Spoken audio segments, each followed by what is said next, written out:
இந்திய நாட்டு அரசியலில்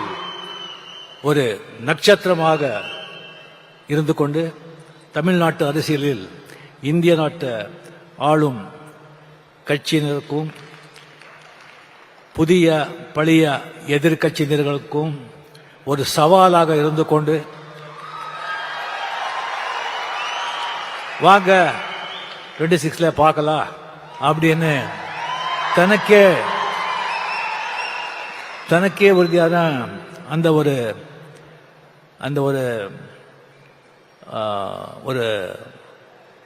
அந்த புன்னகையுடன் செயல்பட்டு கொண்டிருக்கும் சிஎம் அவர்களுக்கு மதிப்புரிய என்னுடைய நண்பர் தமிழக முதலமைச்சர் மு.க. ஸ்டாலின் அவர்களுக்கு என்னுடைய முதற்கண் வணக்கத்தை தெரிவித்துக் கொண்டு,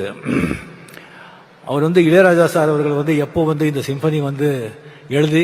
இது லண்டன்ல ரெக்கார்ட் பண்ண போறேன், இது மிகப்பெரிய ஒரு சாதனை அப்படி அனௌன்ஸ் பண்ணாங்களோ அப்போவே சிஎம் அவர்கள் இளையராஜா ஸ்டுடியோக்கு போய் அவரை வாழ்த்தினார். அது மட்டும் இல்லை, இந்த ரெக்கார்டிங் அவர் முடிச்சிட்டு வந்த பிறகு அவருக்கு ஏர்போர்ட்ல அரச மரியாதையுடன் வரவேற்று அவருக்கு பெரிய கௌரவம் செலுத்தணும் அப்படின்னு சொல்லி இந்த ஒரு மாபெரும் விழா, அந்த ஒரு எளிய பிரம்மாண்ட மனிதனுக்கு இந்த ஒரு பிரம்மாண்டமான ஒரு விழா நடத்தி இந்த மாதிரி அங்கே சம்பதி வாசித்தவங்களே இங்கே அரசு செலவில் கொண்டு நம்ம கண்ணுக்கும் காதுக்கும்